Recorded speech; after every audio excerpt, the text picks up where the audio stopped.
everybody.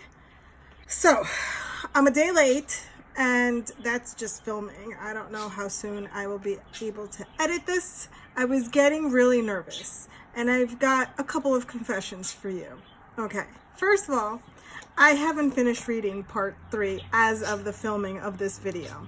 It's twice as long as the other ones, and in my head I was only reading 50 pages, and then I got hit with 100 and all of a sudden my brain just went, I don't want to. So I had to stop the reading short because I've got like a bazillion ideas in my head. I've got other stuff going on right now, sticker collections and reformatting on the website and vinyl, back to school, not to mention like just daily life. And so I cannot concentrate on like 2 pages at a time in this book. So I've cut my reading short right now. I just finished the goals and I'll be reading the rest of it obviously, but just not in time for this video. I don't want to wait because I don't want to like rush through it. I have dyslexia a little bit and I don't love making myself read because then I end up reading the same thing over and over and over again, and letters start turning into numbers and things just look weird, and then I don't end up understanding what I'm reading. So it's not a good look. So I'm gonna stop my reading there and just talk about what I've read so far and show you what I've done this week. So here goes. Let me show you what I've done. So this was last week's reading notes on all the stuff. Of course, I started my week out with that Fobonichi spread that I like so much, and I did a little watercolor, of course, getting myself ready for my trip to Ohio. That's another crazy story. Here are the cliff notes. So I rented a car and left New York at 4 o'clock on Friday. Drove through the night through Pennsylvania, where I got hit with a crazy thunderstorm that lit up the skies, and the trucks around me didn't care. They were going 80 miles per hour. Once the storm calmed down, I was like, yes, we're gonna cruise now. The rental car announced that it had 50 miles left of gas, and so I looked for the nearest exit, mapped the nearest gas station, and the car was a freaking liar because it turned off at a stop sign, and I thought I might die when people started stopping. And so very nice people in Pennsylvania. From the bottom of my heart, I am so eternally grateful to those 4 people that came to my rescue. The lady who drove to her sister's house, borrowed a can, bought me a quarter tank gas, and then wouldn't take money from me and just asked me to pay it forward. So I am living with this very heavy burden of having to one day pay it forward. Hopefully it won't be in that like helping somebody out on the road because it's so scary. Anywho, I was back on my merry way. I made it to the planner event, perfect timing, and had a wonderful time. Met new people, was really out of my comfort zone in terms of like how many people I interacted with this time around. I was really comfortable with the people I sat with at the table because I've met them before. I've known them from other events in New York, and that's great because I think that really helped ease me into being there. And I'm not sure why I didn't get the, what is it people call it?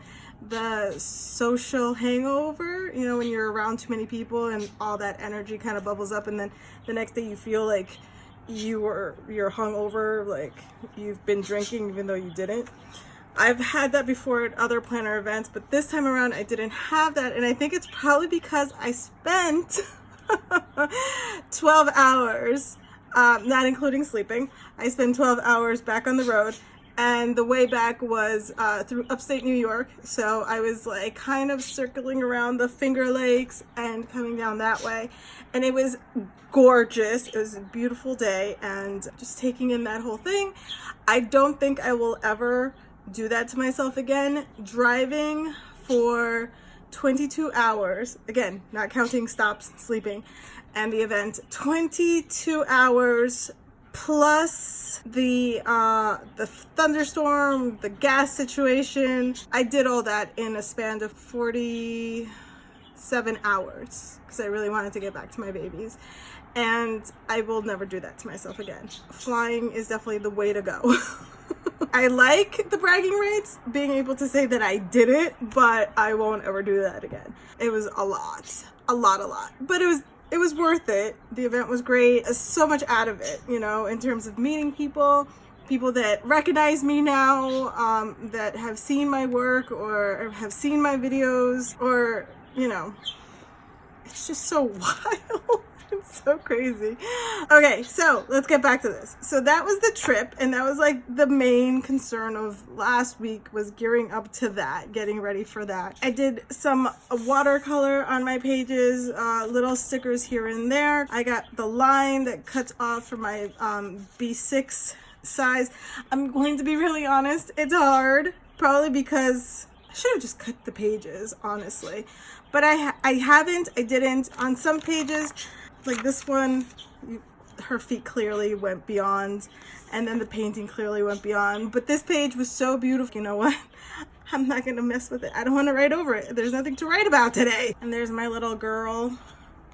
I did my first galaxy, and that was inspired by Studio Katie. I'm really excited to try some more out. It's harder than it looks. She makes it look extremely easy. She does hers with Tombos, which I have plenty of, but this is actually watercolor. And I didn't have my drying tool, which one day I will learn that I have to travel with that too. And then I ended up doing the journaling, and I did that with my Uniball Signo. Okay, so that was that. Then for the weekend, I wanted to prep the pages because I didn't know. Well, no, I know that I don't end up planning at events. There's just too much going on, and planning for me, drawing for me is like a solo thing. I need to do that on my own. I was watching James Burke do a video, and he revamped his version of this page, and then I drew it out, and I had left it alone. I just did these doodles, and then this doodle is inspired by Courtney over at Little Raven Ink. So I had drawn them out and kind of left them there.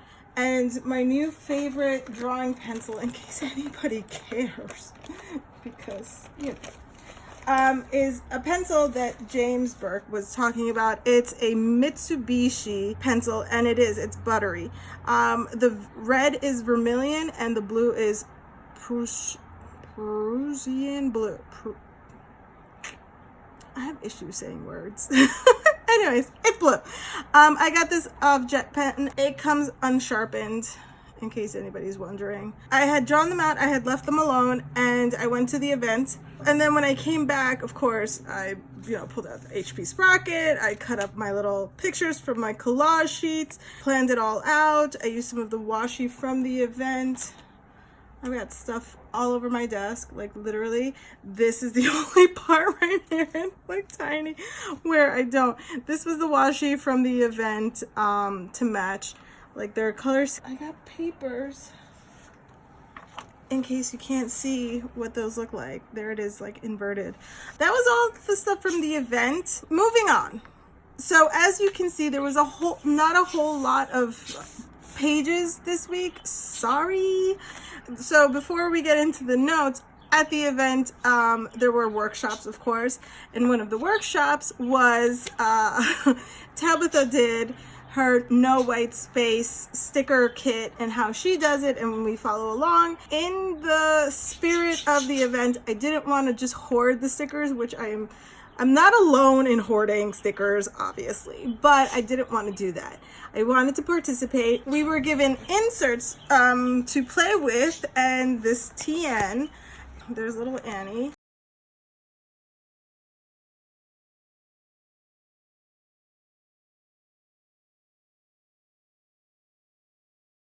So anyway, so we were giving this particular insert with a bunch of weeklies to play with, to do the no white space sticker thing. I have never done a spread with stickers. Like, I put stickers here and there, I sprinkle them all over the place, but I've never done it. And in the spirit of wanting to participate, but not wanting to make it useful and for me to, I'll put that tan away, I won't use it. because it's just not what I'm doing right now this moment. I'm very much into this one book July. I'm very committed. And in my commitment, I did it in my A5 Stalogy, and I am crazy, and it doesn't quite fit exactly the way it was intended to, but it's mine, and there it is in all its glory. And I used every single sticker, and this is crazy. I could just never plan like this. It's lovely to look at, but there's a lot of things that didn't get written in because they just don't fit. I need my monthly, I need my productivity calendar, and I feel like a broken record because I literally have shown you this all month so far. I need my like weekly overview and whatever else happens in dailies. But instead of the Fibonacci spread that I've been doing, I gave this a try, and that's how I convinced myself to put this here. So cheers to that. Now we're into the book notes. Like I said, it's a really long chapter so far, and there's a lot that has caught my attention, and I don't want to sound like a broken record. What I really would suggest, though, honestly, coming from a person who was really not into the idea of wanting to read this book, and also one of those people who said, I already watched the video, I already journal, I don't need this. Reading anything gives you new ideas, sparks some kind of creativity. Reading somebody else's ideas just does that for you. That's why we're all on Instagram and on Pinterest. So I encourage you to read it if you haven't. I don't want to sit here and tell you what I've found interesting and give you cliff notes. I'm probably not the best person to do that anyways. This chapter is called The Practice, and it's all about like down to the nitty-gritty of like how to put the method to work. There's stuff about being organized, or you know, being too organized doesn't necessarily mean that you're getting anything done. It just means that you're really busy organizing, which then takes time away from actually doing the thing that you're supposed to be doing. And I know productivity has now become this thing that, you know, busy is busy and productivity, but it just means that we have stuff to do, and whether that be clean the toilet or run an errand. And if we're too busy decorating the journal, watercoloring the spread before we write it in, or whatever that may be, and this happens to me all the time, especially as an artsy, you know, journaler, it happens to me all the time. I get so wrapped up in my watercolors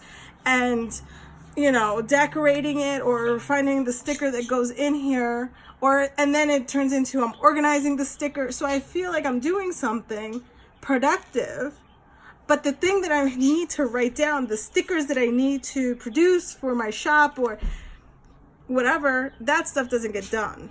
And so that's what it means to be so organized or unproductive, which is, it happens to everybody. We're human.